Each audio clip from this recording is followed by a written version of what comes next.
بسم اللہ الرحمن الرحیم۔ دوستو، آج میں آپ کو نبی کریم صلی اللہ علیہ وسلم کے ایک جانسار صحابی حضرت خبیب کا واقعہ سنانے جا رہا ہوں۔ جنگ احد کے اختتام پر رسول اللہ صلی اللہ علیہ وسلم کے پاس قبیلہ ازل اور کارا کے چند باشندے تشریف لائے۔ انہوں نے عرض کی، اے اللہ کے رسول، ہم نے اسلام قبول کر لیا ہے، آپ ہمارے ساتھ چند صحابہ کو بھیج دیجئے تاکہ وہ ہمیں دین کی تعلیمات سکھائیں، قرآن پڑھائیں اور اسلامی شریعت سے روشناس کرائیں۔ آپ صلی اللہ علیہ وسلم نے 6 جلیل القدر صحابہ کرام کو منتخب فرما کر ان کے ساتھ بھیج دیا اور ان کے امیر حضرت عاصم بن ثابت رضی اللہ تعالیٰ عنہ کو بنایا۔ جن صحابہ کرام کو آپ صلی اللہ علیہ وسلم نے ان کے ساتھ روانہ فرمایا، ان کے اسماء گرامی یہ ہیں: مرثد بن ابی مرثد غنوی رضی اللہ تعالیٰ عنہ، خالد بن بقیر لیثی رضی اللہ تعالیٰ عنہ، عاصم بن ثابت رضی اللہ تعالیٰ عنہ، خبیب بن عدی رضی اللہ تعالیٰ عنہ، زید بن دسنہ رضی اللہ تعالیٰ عنہ، عبداللہ بن طارق رضی اللہ تعالیٰ عنہ۔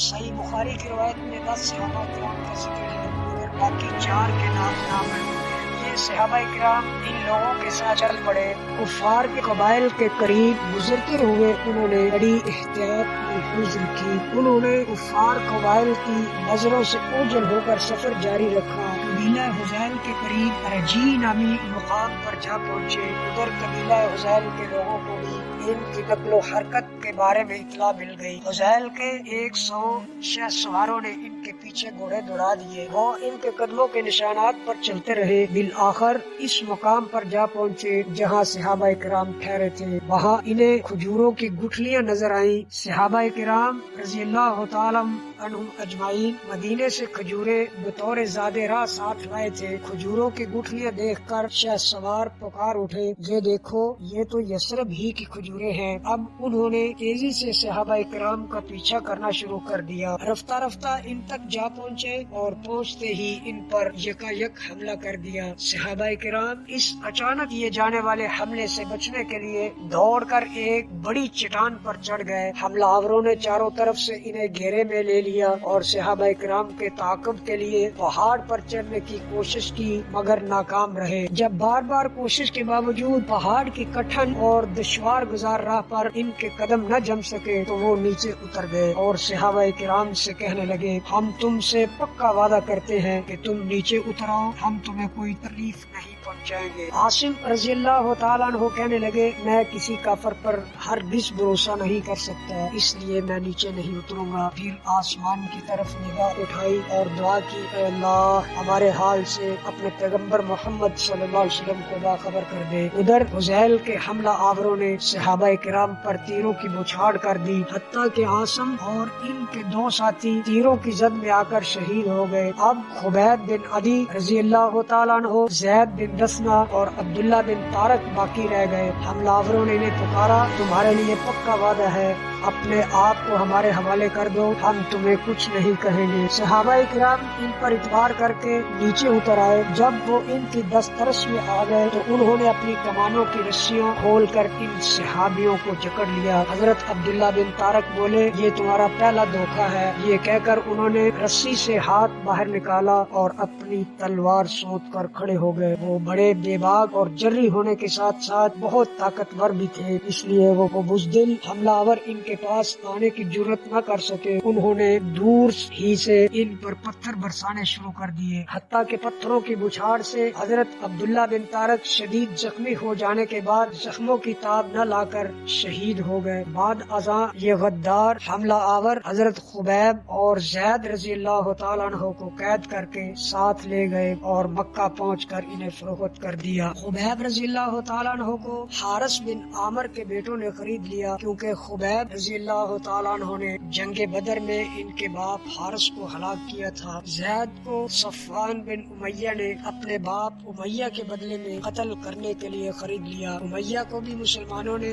معرکہ بدر میں واصل جہنم کر دیا تھا۔ صفوان نے زید رضی اللہ تعالیٰ عنہ کو قتل کرنے کے لیے انہیں اپنے غلام نسطاس کے حوالے کر دیا۔ نسطاس انہیں لے کر مکہ سے باہر نکلا۔ ان کی موت کا تماشا دیکھنے کے لیے قبیلہ قریش کے لوگ ان کے ارد گرد جمع ہو گئے۔ ان میں ابو سفیان بن حرب بھی تھا۔ اس نے حضرت زید رضی اللہ تعالیٰ عنہ کو رسیوں میں جکڑا ہوا دیکھا تو کہنے لگا اب چند لمحوں بعد بسطاس کی تلوار تمہاری گردن تن سے جدا کر دے گی۔ زید تمہیں اللہ کی قسم سچ سچ بتاؤ، کیا تم اپنے دل میں یہ نہیں سوچ رہے کاش آج میری جگہ محمد صلی اللہ علیہ وسلم ہوتے اور ہم تمہاری بجائے ان کی گردن پر تلوار چلا دیتے اور تم اپنے بیوی بچوں کے ساتھ صحیح سلامت زندگی کے مزے لوٹ رہے ہوتے، ایسی حالت میں تمہیں کتنی خوشی ہوتی۔ حضرت زید رضی اللہ تعالیٰ عنہ تڑپ کر بولے بدبخت یہ تو کیا کہہ رہا ہے، اللہ کی قسم مجھے تو یہ بھی گوارا نہیں کہ میری جان کے بدلے میرے آقا محمد صلی اللہ علیہ وسلم کے پائے مبارک میں ایک کانٹا بھی چبھے اور انہیں کوئی ادنا سی بھی تکلیف پہنچے۔ ابو سفیان بے سختہ پکار اٹھا اللہ میں نے آج تک ہوئے زمین پر کسی کو کسی سے اتنی محبت کرتے نہیں دیکھا جتنی محبت مسلمان محمد صلی اللہ علیہ وسلم سے کرتے ہیں۔ پھر بسطاس نے حضرت زید رضی اللہ تعالیٰ عنہ کو شہید کر دیا۔ دوسری طرف حضرت خبیب بن عدی رضی اللہ تعالیٰ عنہ کو دشمنوں نے چند دن اپنی قید میں محبوس رکھا۔ اس دوران انہوں نے حضرت خبیب کے بڑے عجیب و غریب حیرت انگیز مناظر بھی دیکھے۔ حارث کی بیٹی زینب کہتی ہے کہ میرے بھائیوں نے خبیب کو میرے گھر میں قید کر رکھا تھا۔ ایک دن میں نے انہیں چھپ کر دیکھا تو بڑا تعجب ہوا، میں نے دیکھا کہ ان کے ہاتھ میں انگور کا گچھا ہے، وہ اطمینان سے کھا رہے ہیں، حالانکہ اس موسم میں مکہ میں یہ پھل موجود نہیں تھا۔ یہ صرف انہی پر اللہ کی خصوصی عنایت تھی۔ جب ان کی موت کا وقت قریب آیا تو انہوں نے مجھ سے کہا مجھے کوئی استرا دے دو تاکہ میں قتل ہونے سے پہلے اپنے جسم کی صفائی کر کے پاک ہو جاؤں۔ وہ اپنے بدن کے غیر شرعی بال صاف کرنا چاہتے تھے۔ میں نے ایک تیز دار استرا انہیں پکڑا دیا، پھر اپنے کام میں مشغول ہو گئی اور مجھے پتہ ہی نہ چلا کہ میرا بچہ چلتا پھرتا ان کے قریب جا پہنچا۔ انہوں نے بچے کا ہاتھ پکڑا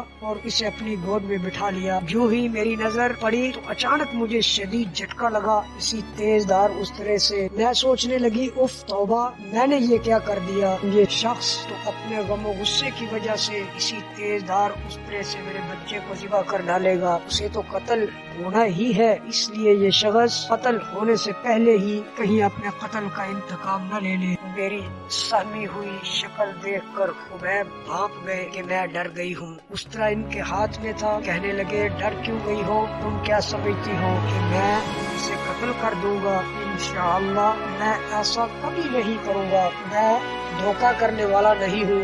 بس اتنی بات کہی اور بچے کا راستہ چھوڑ دیا۔ میں نے خبیب سے اچھا قیدی زندگی بھر نہیں دیکھا۔ پھر وہ لوگ خبیب کو سولی پر لٹکانے کے لیے لے گئے۔ جب انہوں نے تختہ دار پر قدم رکھا تو خبیب رضی اللہ تعالیٰ عنہ نے لوگوں سے کہا اگر تم اجازت دو تو میں 2 رکعت نماز پڑھ لوں۔ انہوں نے کہا جاؤ پڑھ لو۔ حضرت خبیب رضی اللہ تعالیٰ عنہ نے اطمینان سے نماز پڑھی، پھر واپس آ گئے اور فرمانے لگے رب ارض و سما کی قسم اگر تم یہ نہ سمجھتے کہ میں نے قتل ہونے کے خوف سے نماز لمبی کر دی ہے تو میں کچھ دیر اور نماز پڑھتا۔ حضرت خبیب رضی اللہ تعالیٰ عنہ وہ پہلے شخص ہیں جنہوں نے قتل ہونے سے پہلے 2 رکعت نماز پڑھنے کا طریقہ شروع کیا۔ جب انہیں تختہ دار پر کھڑا کر کے زنجیروں سے جکڑ دیا گیا تو انہوں نے آسمان کی طرف نگاہ اٹھائی اور عرش الہی کا دروازہ کھٹا کر فریاد کی اے میرے پروردگار، ہم نے تیرے رسول صلی اللہ علیہ وسلم کا پیغام پہنچا دیا ہے۔ اے اللہ، میرے پاس یہاں کوئی ایسا شخص موجود نہیں جس کے ذریعے میں اپنے محبوب رسول اللہ صلی اللہ علیہ وسلم کو سلام بھیج سکوں۔ اے میرے مالک، اپنے پیارے پیغمبر محمد صلی اللہ علیہ وآلہ وسلم تک میرا سلام بھی پہنچا دے اور انہیں ہمارے ساتھ کیے گئے دھوکے کی اطلاع بھی کر دے۔ پھر بارگاہ الہی میں دشمنوں کے لیے بد دعا فرمائی اے اللہ، ان لوگوں کو گن گن کر تباہ کر، چن چن کر ہلاک فرما، ان میں سے کسی کو زندہ نہ رہنے دے۔ حضرت خبیب رضی اللہ تعالیٰ عنہ یہ بد دعا کر رہے تھے تو ان کی اس بد دعا کے ڈر کی وجہ سے ان لوگوں میں سے ایک بندہ زمین کے ساتھ چمٹ گیا اور پھر ابھی 1 سال بھی نہ گزرا تھا کہ وہ سب لوگ ایک ایک کر کے کسی نہ کسی بیماری میں مبتلا ہو کر ہلاک ہو گئے اور ان میں سے ایک بھی زندہ نہ بچا، صرف وہی شخص زندہ بچ گیا جو زمین کے ساتھ چمٹ۔ اس کے بعد مشرکین نے حضرت خبیب رضی اللہ تعالیٰ عنہ کو پھانسی دے دی۔ یہ حادثہ مکہ سے باہر مقام تنعیم میں رونما ہوا اور مکہ سے 400 کلومیٹر کے فاصلے پر مدینہ کی سرزمین میں ٹھیک اسی لمحے حضرت خبیب رضی اللہ تعالیٰ عنہ کو شہید کیا گیا۔ رسول اللہ صلی اللہ علیہ وسلم اپنے صحابہ کے ساتھ کی گئی ہولناک غداری اور صفاقی کے باعث بے حد غمگین ہو گئے۔ آپ اپنے قریب موجود صحابہ کرام کو اس دلدوز سانحہ کی خبر سنانا چاہتے تھے۔ آپ اسی دکھ اور پریشانی میں تھے کہ اچانک آپ صلی اللہ علیہ وسلم کے لب مبارک سے یہ صدا نکلی، اے اللہ حضرت خبیب پر اپنی رحمت نازل فرما۔ پھر فرمایا خبیب رضی اللہ تعالیٰ عنہ کو قریشیوں نے شہید کر دیا ہے۔